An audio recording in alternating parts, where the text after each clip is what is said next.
Tally Tales podcast. I'm your host, Jim Odie. This is our special guest today, Gary Burnett, who I've known for a long time, Deadhead friend, FSU professor, amazingly cosmic being. So, Gary, can you tell us a little bit about what you do for FSU? Yeah, I'm a professor there. Actually, my wife and I are both professors there in the School of Information, which is part of the College of Communication and Information. And goodness, what do I do? I do all of the things that a professor does. Right now, I'm teaching an undergraduate technical writing class, and I'm teaching a doctoral seminar on theory development, which is sort of high-end sort of philosophy, abstract thought, kind of stuff. I thought you told me a couple of years ago that you were no longer teaching at an undergraduate, just at a PhD level. No. I've always taught undergraduate, master's, and PhD. Okay, that was my misunderstanding. Yeah. Okay, now you also taught or in Seoul, Korea, I believe. I spent Tell one us semester. A little bit about your journeys abroad. Yeah, well, I'll start with Seoul. I took a sabbatical a few years over. I guess it was 7 years ago now. And spent the first semester in Seoul, South Korea, teaching one class at Sungkyunkwan University, which is one of our sister schools over there. They've got a program that's very similar to ours, and they do most of their instruction in English. So it was a really nice fit. And actually, one of my doctoral students right now was a student in my class in Seoul, South Korea. Wow. So he came to the U.S. In part to study with me. So that was very nice. And then we spent the second semester traveling around Asia. We went to 12 different countries, mostly visiting universities, talking to professors and administrators in programs that are similar to ours. But one of the things we learned is in Asia, the programs really aren't very similar to what we do. Right. Was busier on the sabbatical than I ever would be at home. I think over the course of the 9 months. Each of us gave something like 34 lectures. And what's the main difference you saw in their approach to education? Well, part of it is cultural. Of course. And the culture impacts how they structure their programs in many different ways. It was also but administratively it was also, and how they conceive of the whole field of library and information science is very, very different. Here we think of it as mostly rooted in the social sciences. Right. They are sometimes affiliated with business schools. They're sometimes affiliated with humanities programs, and so it's sort of intellectually and in terms of the focus all over the map. Right. Here we focus not just on libraries anymore. I mean, we used to be very much a library school, but we focus now on everything related to information technology, how people look for information, what they do with it, how they avoid trying to find information when they don't want to hear about it. Right. And we also have a very big information technology program, and that's what I'm teaching in the undergraduate program, where I teach basically technical writing. But there, for the most part, they are either really tightly focused on libraries and librarianship, or big data. Korea has made a complete move. All of their schools have moved over to focusing on big data.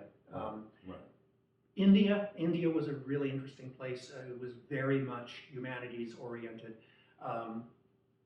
and totally library focused. Right. So when I was there, we'd always have conversations about the differences in libraries, for example, between there and here. Right. And one of the things that happens physical here, or digital libraries, or both? Mostly physical. Okay. The digital world is way behind in certain regards. In a lot of, not all of the countries, but some of them. Yeah. But they conceive of libraries as places you go that you must be quiet. Right. You only go there to study. Often you bring your own books in. Right. And when we told them about the degree to which libraries in this country have moved way over toward being very active, very lively, and sometimes really noisy social spaces, they were stunned. They couldn't even imagine a library where people could go in and make noise. Right. The separate rooms, I think, are still remain quiet. There are, just curious, have you ever heard of the jumping Jesus phenomenon? Somebody posed where information doubled. Took 100,000 years for information to double, then 10,000 years, then 1,000 years, then 100 years, and we're at the point where it's doubling every nanosecond. Pretty much. So how do you deal with that? much information. I know you mentioned earlier ways of cutting off so you don't get too much input. Well, there are a variety of ways, and it varies from person to person. I mean, I don't know if you know the work. Well, I'm sure you know the great American novelist Henry James. Of course. I don't know if you're familiar with the work of his brother William James, who was Yeah. a psychologist. Oh yeah, more than Henry, because I was Way more than. Yeah, so I mean, I always like the cliche or the way they're described, that Henry James is a novelist who writes like a psychologist, and William James is a psychologist who writes like a novelist, right. and much more readable than his brother. I agree. But I love Henry James. At any rate, one of his really interesting ideas, and I'm sure that this will, make sense to you. We are surrounded all the time by such a massive influx of sensory input, right? The feel of air on our skin, right? The slight breeze through our hair, all the little things we see out of the corners of our eyes. I'm cognizant of the fact that you have your hands on your knees, but William James said that we have a built-in mechanism that blocks most of that out, because we simply can't cope with all of that constant input. So our minds sort of get sequestered off where we only focus on a really small amount of that. Neuroscientists can tell you what parts of the brain are firing. Yeah, and so that's dealing with excess information is part of our biology. You ever sat in a sensory deprivation tank? No, I haven't. Yeah, I would highly recommend the experience. John C. Lilly, the guy that invented the center of the cyclone, he had a programming and meta-programming in the human body computer, really interesting guy. But who invented that? He also was the first guy to map out the language of dolphins and found it to be much more complex than human language in terms of the number of sounds and tones. Beyond that sort of just biological ability we have to filter things out and disregard some aspects of what comes our way, we have many different mechanisms for doing that. The way and actually this is one of the things I sort of think about in the work that I do. One of the ways that we do that is we build up worlds. We build up what my mentor Elfrida Chapman called small worlds of like-minded people. Right. So we hang out with people who share our interests, and we can be members or parts of multiple different worlds. Right. So when I'm hanging out with you, I know it's cool to talk about the Grateful Dead. Right. So, but when I'm with my academic crowd, they know that I have that interest, but they don't really want to hear about it. At least not the degree. I talk about it anyway. At least not to the degree to which I would, be inclined to talk about it. Since you mentioned the Grateful Dead, tell me about the first time you saw the Grateful Dead. Oh my goodness, yeah. And where did you get your graduate degree? I got my graduate degree at Princeton, and there's actually a Grateful Dead story attached to that as well. So I'll tell the first show first. I graduated from high school in 1973. And I was a Deadhead. I'd never seen them. I'd heard my first knowledge, my first awareness of the Grateful Dead. I was in Northern California, and 1966, when they were playing on flatbed trucks in the Panhandle outside of Golden Gate Park, every once in a while there would be a news report on, was it KRON, I think was the station, Channel 4 in San Francisco. And so my very first memory of the Grateful Dead is seeing them on the news, playing in the Panhandle on a flatbed truck. And what was the tone of the news article? Look at all these weird hippies. That's what I would assume. And so my awareness of the Dead starts really early. So you grew up in the no, I was in a town called Vallejo, which is about 40 miles east on Highway 80. But I was aware of the Dead through all this. I mean, I heard a number of their live broadcasts on the radio, because they would frequently broadcast the New Year's Eve shows or maybe some other shows. So I have a very vague memory of hearing them and Jefferson Airplane on a broadcast in a 1970 show. My first Grateful Dead experience should have been, well, I went to a show where they were supposed to play, and they didn't. They opted out. It was Altamont. As a 13-year-old kid, I went to Altamont. Many stories associated with that I won't bore you with. But then when I graduated from high school, a couple of friends of mine and I decided that we wanted to go see him. So my first show, I can't tell you how many shows I've seen because I was never somebody to collect tickets or count the shows or do anything like that. But we decided to go to a show, and the show we went to was November 10th, 1973. At Winterland, Post and Steiner. It was the first time my parents let me drive the car into the city. We had a flat tire, that's a whole different story. Of course.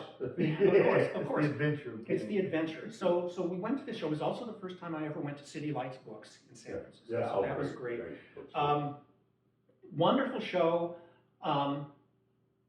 Blew me away completely. I walked in saying, "Oh no, the Beatles are the best band in the world," and we walked out, and one of my friends, David Lynn, said, "Do you still think that?" And my answer was, "No, it's all changed." But it was the first show. They only played this particular sequence of songs 3 times, and this was the first one. Ooh. And I do remember it. It was playing in the band, into Uncle John's band, into Morning Dew, back into Uncle John's band, back into playing in the band. And that was, which my friend David Gans calls playing in the Uncle John's Morning Dew band. So it was that show. I was totally blown away. Most of my memories of it are visual, and my auditory memories of it are mostly from the fact that show was released a few years ago. So unrelated, but a funny story when you mentioned the first time your parents took your car. This is something that I just found out on Joe Rogan's podcast. Tucker Carlson stole his parents' car when he was 15 years old, and him and his 13-year-old brother drove to San Francisco in 1984 to see the Grateful Dead at, I think it was at the San Francisco Civic Center, a small venue. They moved it to Oakland.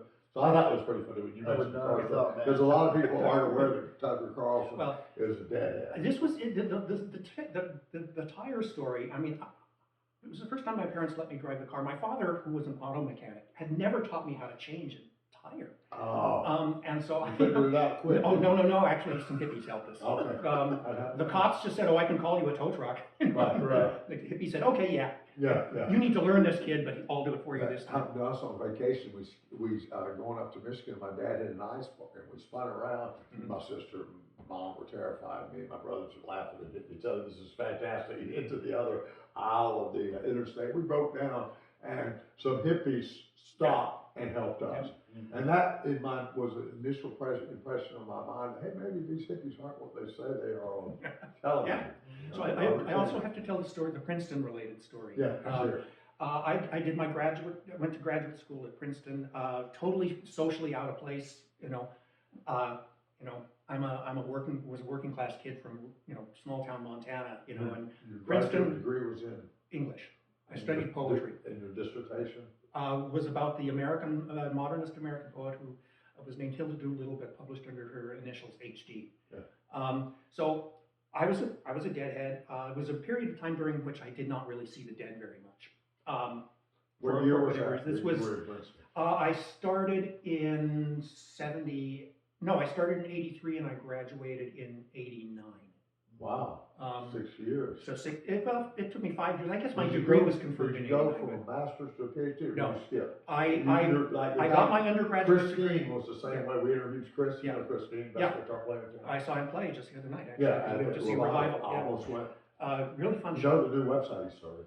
No. A new app. I'll tell you about it after the podcast. So Princeton, I'm a Deadhead, but it's a fallow period in terms of me going to see shows. I was walking home one day, to get to work on whatever I was writing at the time, and walking by what they call eating clubs at Princeton. And in one of the eating clubs in the front lawn, there's a band set up, and they're playing Dead tunes. So, of course, I stopped for the next 2.5 hours and danced and have a good time. And it turns out many years later, and actually there are 2 stories, this is the first. Many years later, that 2 people who have now become very good friends, Nick Merriweather, who does a lot of writing for Dead releases and things like that, and Christian Crumlish, who does a lot of information architecture stuff. They were both, this was their eating club, and I didn't know them at the time. So I spent like 2 hours dancing with a bunch of undergraduates to Dead music, and it turns out 2 really good friends. Right. It was organized by them. So the second Princeton story is I also met this young guy another undergraduate. As a student, one of the things I always did when I was teaching classes in those days is I would drop a Dead reference into whatever I was talking about. To see who would. And to see who would jump up, right? And so after I did this one day, you have a source, by the way. this student in my class comes up and says, "You need to meet this friend of mine." So he introduces me to this friend who goes by the name of Hawk. And he was the person who first showed me the 1972 Sunshine Daydream film. He got a room, had the film. It turned out that he was really close with Owsley, and Owsley's son, Starfinder, was his best friend. So he had an in for all of these things. Right, and right. I've never even heard of this film. He showed me this, and I told him about this wonderful show that I had seen at the Berkeley Community Theater in 1980. Was it 81 or 82? Well, I should remember this. Was that the one where Brent went off? No, Brent wasn't there. That was pre-Brent. No, it was not pre-Brent, but it was a benefit for Wavy Gravy's SIVA Foundation. Oh yeah, And it was let's see, who played? Rosalie Sorrells played. Country Joe played. Kate Wolf, who I adored, played. Odetta was the closer. The Rhythm Devils did an unannounced set. Ooh. And the acoustic, almost Grateful Dead played. It was the Grateful Dead without Brent and with John Conn sitting in on right face. Yeah. And it was a wonderful, wonderful show. Yeah. I mean, I can remember when Kate Wolf was singing and with the harmonies that they had just floating up into the rafters of the Berkeley Community Theater. So I told him, this was a wonderful show, one of the best shows I've ever seen. Well, Hawk, I re-hooked up with Hawk about 6 or 7 or 8 years ago through a variety of circumstances, and he has gone on to be, after he was a student, an undergraduate student at Princeton, he became a lawyer, and ultimately he became one of the leaders of the Owsley Stanley Foundation. Oh, and the Owsley Stanley Foundation, Owsley was, among various other things, was also a genius sound recorder. Right. As I'm sure you know. So Hawk became the chairman, I don't know what his position is, but of this foundation. And what they are doing is going through all of Owsley's tapes, which during his lifetime, Owsley wouldn't let anybody near. So nobody knew what was in there. So they've been going through the tapes and releasing stuff. He found.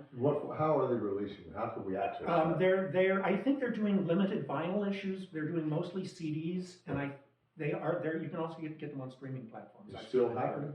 It still is. Do you know the streaming platforms? I've seen it on Amazon. I suspect it's on Spotify and the others. Okay. But so he found this tape of this particular show. Oh, awesome! And I'd been sort of doing stuff with him. I donated some money for a Tim Buckley release that they did, that Bear had recorded, and he found this tape. And he said the instant he found it, he went to the Kate Wolf section because he remembered me telling him how glorious Kate Wolf's set was. So that is their most recent release. Oh, awesome! With the exception of the Odetta set, because they wouldn't, Odetta's people wouldn't allow them to release her performance. But the rest of it is there, and they're confused. They are, but it's out, it's available, it's there, and I contributed to the liner notes. That's awesome. I wrote a very little sort of boxed blurb about the Rhythm Devils set. You also contributed to another book.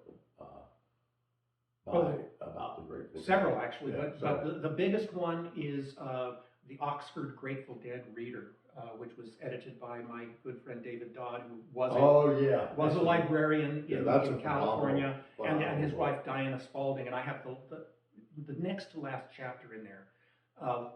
Actually, I'm not going to remember the title of it, but it's something that I just wrote. That's something like Meditations on Memory and the Grateful Dead, something like that. Was it talking about standing outside of the Grateful Dead? Well, no, it's a very impressionistic accounting that mixes prose and verse, mostly prose, but some verses in there. Sort of how do I want to say this? Very subjective experience. My experiences as I remember them. of going to Dead shows, right? So there are little things like being outside of the Greek Theater in 1984, I remember you telling me that story. and buying 2 cookies when I really should have only bought 1. If you know what I mean. A show, one of the shows I went to at Winterland, and tracking a frisbee that seemed to just go over the same route over and over and over and over again. And just, that kind of stuff, right? Sort of my sense of how the narrative of the second set would unfold over time. There was one show in particular that totally bowled me over and I don't even remember, I can't tell you what show it was. It was somewhere in the late 80s. That the second set was like a mystery play, that sort of made its way through repeated experiences, repeated instances of death and rebirth. That just like Grateful Dead, and so things like that. That's what do you think about, just out of curiosity, being an information specialist? There's a section at the Grateful Dead show where deaf people go to the Grateful Dead show and feel the energy. Even a blind man knows when the sun is shining. But I remember holding balloons like during the drum this way. You could feel the vibrations, the entire universe inside that. And just out of curiosity, how do you think somebody that cannot hear can enjoy? Well, I obviously don't have any direct experience of that, but a friend of a very good friend of mine was one of the deaf people who was at a lot of those shows. So I've heard mostly indirectly, but once or twice directly, sort of what that experience was like, and it really does have to do with that experience of the vibrations. Yes. And the deaf section, they're holding up the lyrics too, they get that part of it as well. Right. We've got a guy coming to sit on the couch here sometime soon. That's a filmmaker that's blind, which is very interesting. Yeah. Well, one of my favorite New Orleans musicians, the late great Henry Butler, is blind, and was blind, and a photographer, and a really good photographer. Interesting. By the way, just since I mentioned Henry Butler, one of my favorite ever Dead-related shows was an after-hours show in New Orleans during Jazz Fest one year that I just barely managed to find out about. I just happened to see a thing in the local free newspaper in a tiny theater down in the French Quarter. And I'm not going to remember all of the names, but it was Henry Butler, Steve Kinnock, the bass player from Anders Osborne's band, and Bill Kreutzmann. Wow. And it's this little tiny theater. Nobody knows about this show. So I'm in like the third row, and there are maybe 20 people in the venue. And the show was. You remember the year?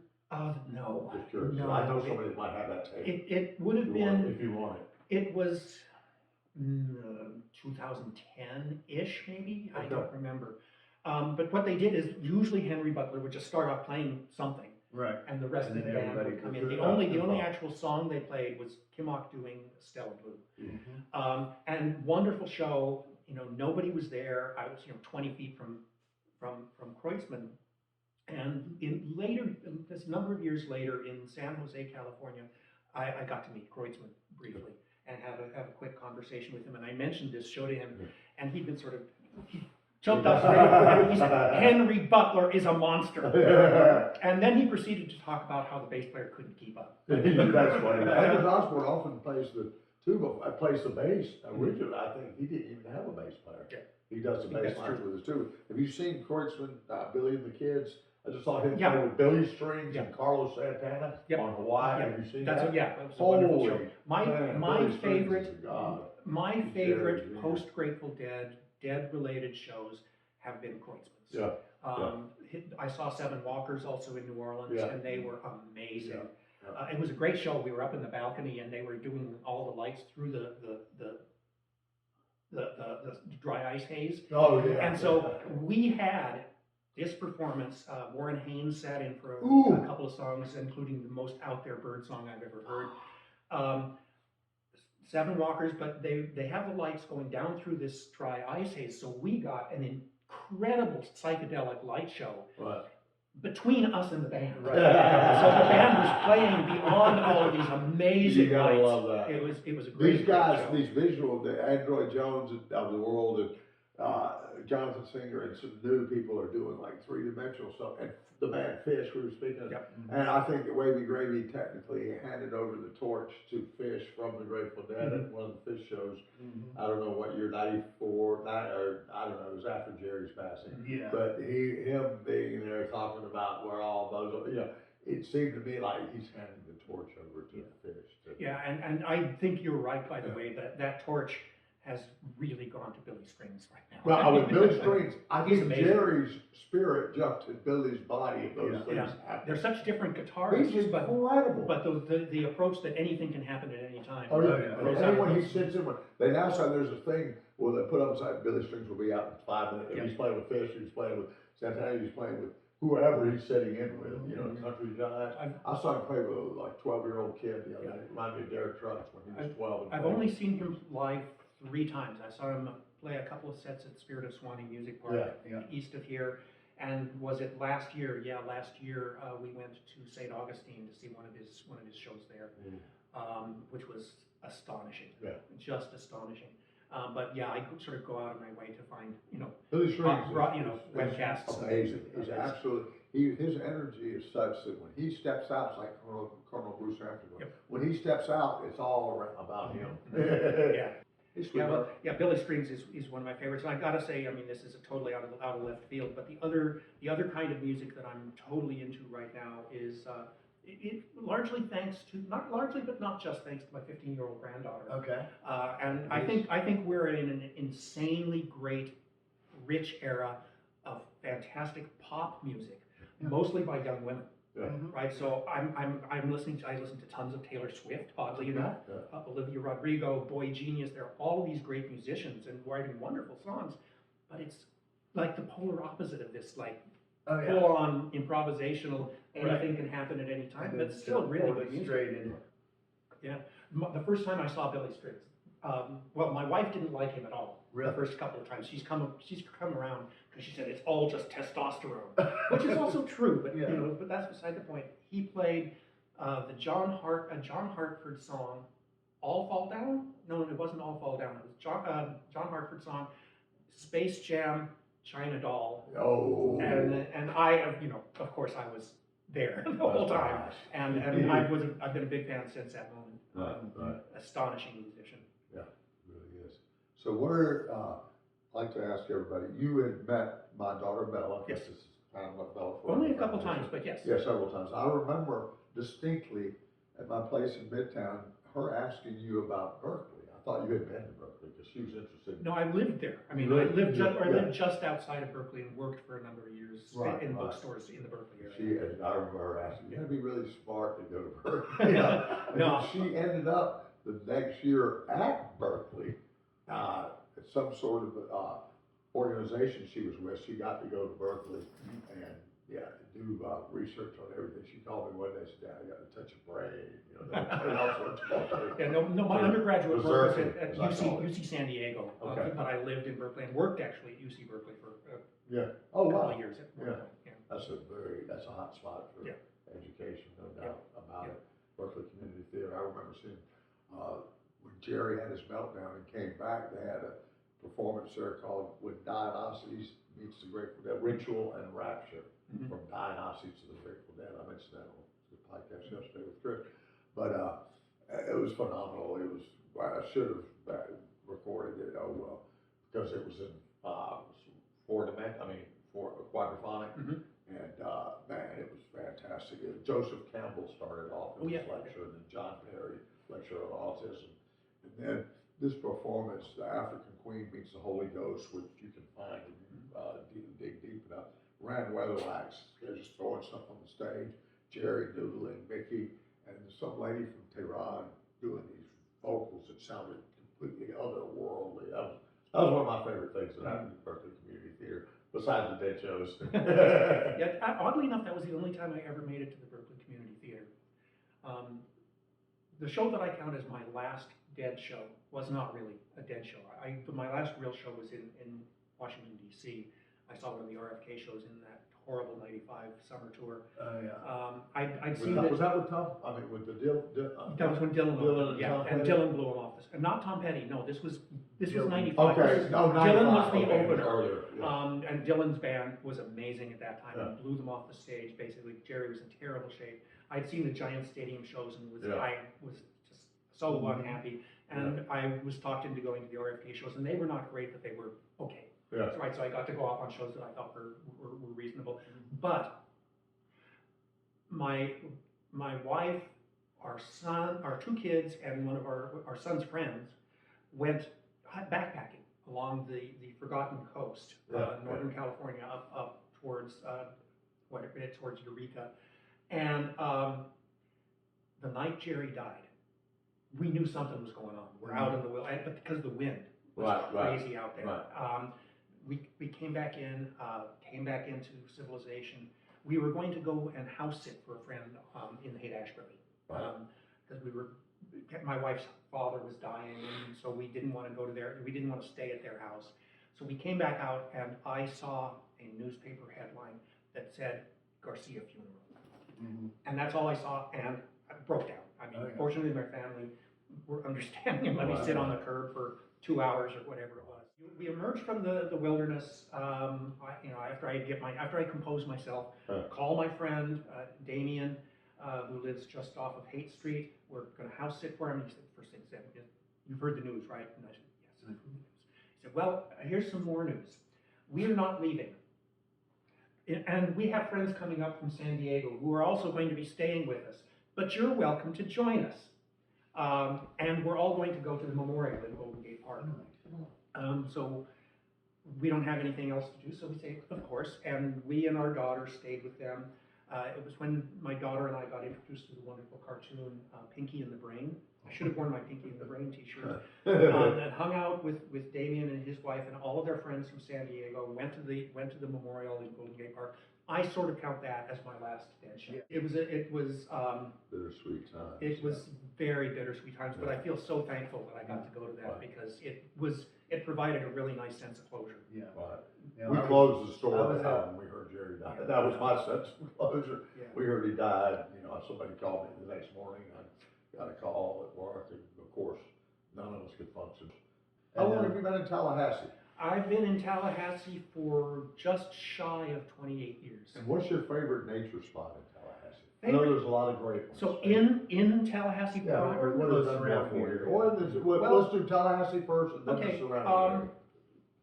my wife and I we don't do it as often as I would like, but we like to go out and hike in the woods.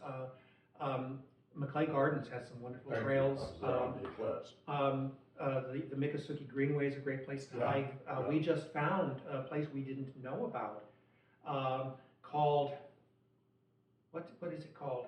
Timberlake Ravine? Timberlake Ravine. I think that's what it's called, but it's a place we'd never heard about, and it's just off of Timberlane. It's Timberlane, right? Yeah, Timberlane, Timberlane, up in the north part. It's very near the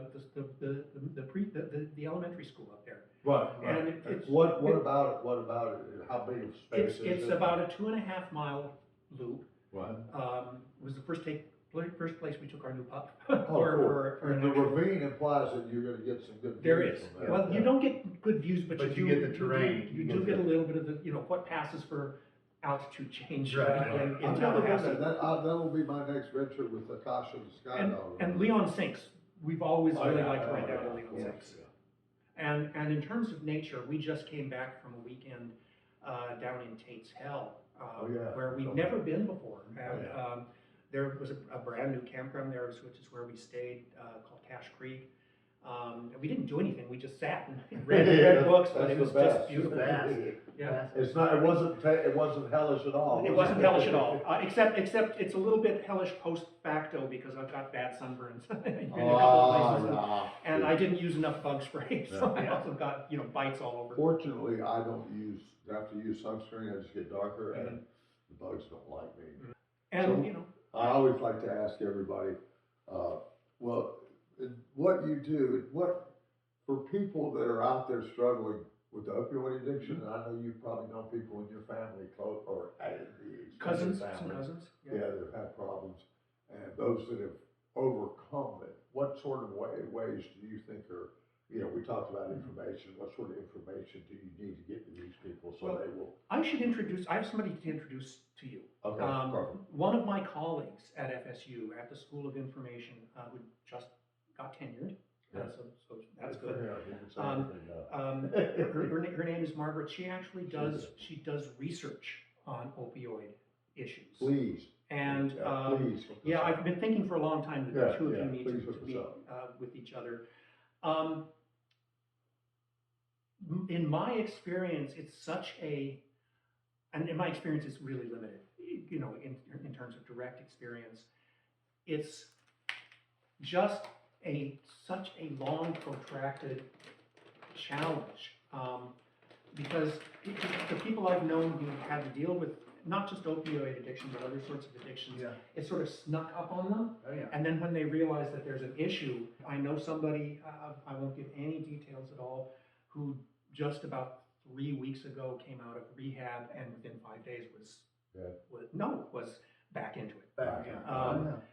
And Jerry, it's just so, I don't even have the words for it. It's such an insidious, sneaky little thing that can sort of jump up on you in ways that you never can anticipate, and don't know what they are even. Yeah, the opioid monster seems to be the worst ally you can align with, simply because if she's not in your body, then she makes you miserable. Yeah. So you get her back Until in you your get body. it back there. And, I count myself as being incredibly lucky, and I don't know why it is, and that's why it's luck, I guess, in that I always found on the very, very, very, very rare occasions when I've tried any sort of the bad drugs, Right.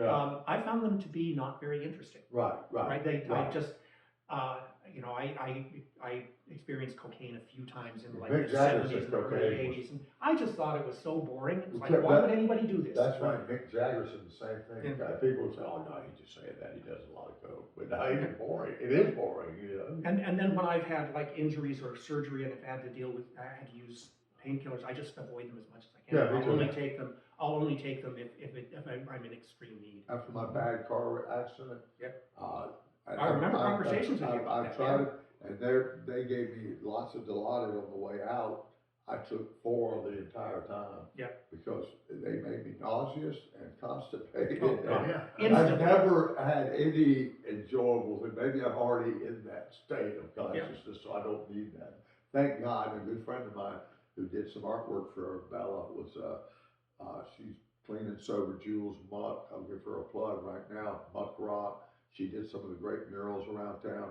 She is absolutely a phenomenal artist. If you get a chance, check out Jules Muck. Muck Rock is what she goes by. Her Instagram is fabulous. She did a Betty White, when Betty White died, that actually brought tears to my eyes of Betty White. And somewhere in LA, the Grateful Dead hired her to do 5 walls for their tour, for the 95 tour, but in 5 major cities. But the Betty White was perfect because it was her with this Betty White smile, and it said, "That's all, folks," with a bunch of money logo around. Yeah. I mean, it's just creative genius. So you mentioned, you remember me talking to Bella about Berkeley. The conversation I remember with Bella is she was there at your place studying her Spanish. Yeah. I remember a conversation where I was able to sort of straighten her out on one aspect of Spanish grammar, because I know a little bit of Spanish, and Right. that's the main conversation I remember with her. That's funny. So what do you think, I always like to ask this because we're probably close to wrapping it up. What do you think about how we came to be here, carbon-based, bipedal, paranoid species that we are, how we came to exist, or are we actually even here? Is this a simulation of some alien? Just curious what your philosophy is. After living many years, I'm sure it's changed. I'm not officially old yet. I still have like Oh, 2 no. years, a year and a half to go before I'm officially old. What is the official old date? 70. Oh, That's when you're undeniably. I thought it was 90. My mother-in-law For is me, turning. it's 90. My mother-in-law is turning 90 this year, actually. Good. And as she will tell you, she's been old for a while. Yeah. Boy, I don't know. I mean, I take us to be here. I don't know how that happened. Right. I take us to be here, and I take it that we have a couple of missions here.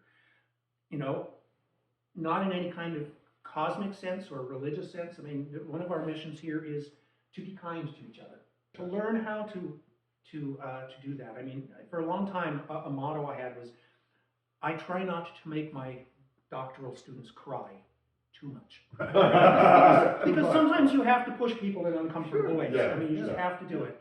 But, you Tough know, love. tough love. But this colors my approach to teaching and everything else. Right. And, being a colleague, I set out to be kind to people. Right. I have Mean people suck. That's the mean number people six. suck. I have no interest in making my writing students suffer. Right. They're going to suffer enough because I'm making them write. And they find that challenging, because writing is the hardest work in the world, as far as I'm concerned. I remember And the other one is to appreciate what we have. Right. So Right. you know, that's why I get so enthusiastic about the things that I love. That's why I spend so much time exploring music of all sorts of different sorts. That's why I go to museums and pay attention to art. Right. That's why whenever I go to a new city, the first thing I seek out is the street art. Right. Because, so be kind to people and relish the kinds of creative things that people do to make this an interesting and worthwhile place to be, despite all the bullshit that we have to deal with all the time, in all parts of our lives. Last question. Last two questions. What do you think is the most powerful force in the universe? There have been times in my life when gravity, or is it? Well, there have been times in my life where I would have said music. Music is love. And music is love, and just harks back to the Grateful Dead. I mean, I'm not a big believer in things like the divine, but whatever there is got channeled through the Grateful Dead in certain circumstances. And I also think this goes all the way back to pre-Socratic philosophy, actually. I believe in this sort of notion of the music of the spheres. You know, that doesn't necessarily involve any kind of divine being or anything else, but there's something in this thing that we're all in that sings throughout the galaxies in every conceivable way. It sings. Right. And so that's where I am. Really. Cool. What do you think happens when we die? No idea. That's a great answer. No idea. I mean, this actually has a Grateful Dead connection too. But I mean, seriously, no idea. But at Dead shows, I would often, especially at places like Winterland and the Oakland Auditorium, which later became Kaiser. The best coast. The best the East Coast over here. But even places like Madison Square Garden. One of my sort of standard fantasies of being at shows, and sometimes I can almost claim that this was a real and not just imaginary experience. Standard fantasy, huh? That there were spirits. Oh, yeah. That were there. And so one of my favorite visions of the afterlife is that you can go and be present at any Grateful Dead show that ever took place and experience it in that way. I remember RFK seeing a string coming down, like a luminous string, for me to grab onto. And that show that I mentioned from the late 80s that I took as a kind of mystery play, you know, that moved between birth, death, and rebirth. That show was sort of in that vein, right? That there is power here. There is something universal here that goes through that cycle, and all stages of that cycle are here. Right. Seems like we're at a point, like I said on the last podcast, where science, religion, and magic are coming to the same point. Who was it? Somebody said at its best. Oh, I'm not going to get it right. At its most extreme, technology is indistinguishable. Science is indistinguishable from magic. From magic. Which is true. All right, great. Gary Burnett, once again, anything, any projects, anything you could see yourself working on in the future that are related to Tallahassee? Related to Plan on Tallahassee, staying here? both my wife and I are within a couple of years of retiring. And she's the dean at that school? No, she was a director of the school for Oh, a number of director, years. She okay. stepped back from that now, which is why we're able to take a 3-month-long road trip this Awesome, summer. awesome. We leave just a couple of weeks and we're gone all summer long, on the road. That's We're driving all the way to Alaska Wow. and back. Projects, well, we're close to retiring. The first 35 years of my life was one of my biggest passions was 20th century American poetry. I'm getting back into that in a big way. So that's going to be much more once I'm retired. I can spend time doing that. We're planning on traveling. My wife and I have a book we want to write that takes my theory development work, and she's interested in information ethics, so we want that to happen. How do you get people like these young kids that are stuck on their computers and on their phone to learn about some of these American poets? I don't know, because I haven't taught poetry for many years. Yeah. But Hope to have David Kirby on the it's show here soon. good, yeah. It's a very niche taste. I've got to say that, and it probably always will be, because the kind of poetry I read is typically published in editions of like 250 to 500 copies. And so it gets very limited distribution. And I can tell Well, it's you, online, I'm assuming. there's almost none of it is That's available why, okay. online. You can't get it in ebook format at all. Wow. One of the primary distributors, Small Press Distribution, which was one of the main ways of getting hold of this stuff, just closed up shop. So I'm really worried about how this stuff is going to be. Well, maybe that's you and your wife could take that on. Probably not. Come on, with the help of a few good friends. And I do have to, by the way, put out a big shout out to an American poet named Jerome Rothenberg, who just passed 2 days ago. He was one of my teachers in college and has always been a tremendous inspiration for me. I mean, the way I got into it, so many people. what got me into it was Lawrence Ferlinghetti's first book, Pictures of the Gone World, and Dylan Thomas, and it just sort of went from there. And a couple of teachers who along the way said, "Oh, you're writing the poetry you're writing for this class is actually pretty good." And then I met all the right people along the way, and I think you either have an interest in that or you're just not going to. You've got to have a particular way of. Well, the poet John Keats called it negative capability, and it's valuable for like listening to the Dead too. And one of the things he meant by that is to not know where you're going. Right. With whatever it is you're doing, not know where you're going, but to have the faith and the passion that you're going to go and do it anyway, and you're going to get somewhere. Follow through. Yeah. It's a great philosophy. So I love difficult poetry. I love difficult writing. I love incomprehensible writing. Right? So I read Gertrude Stein. I can't tell you I can't tell you what it's about or what it means, but I love it. But I find great pleasure It's just the in words. in how those words. What happens when those words rub up against each other? Something about a book too, when you read it, you feel it, you smell it. Yeah. It's so much better. I can't read online. Now, I can and I do, but not poetry. I read almost all of my poetry in print form. Right. I really wish, and I worked in a small press poetry bookshop for 5 years between college and graduate school, and I keep kicking myself because there's so many of those 1970s, 1960s, early 80s publications that I could have picked up for $2, that now are really, really rare and extraordinarily expensive. And I've got a few of those kinds of things, but man, I really should have bought those because it's work that I loved. Well, and still hopefully do. the people that have them were the right people that receive them. So. Yeah, and I'm sure a lot of that stuff does, and a lot of those copies don't even exist anymore. I'm sure they got destroyed at some That's point. when I was asking these people, you have to have an interest in it, but if you're never exposed to it, you might have an interest in it, you just don't know if you're not exposed to it. All right, well, we'll wrap it up. We appreciate Gary for showing up here and giving us some of his Thank you for asking. very valuable time. And stay tuned. We'll be back tomorrow with some other interesting guests. Tallytales.net.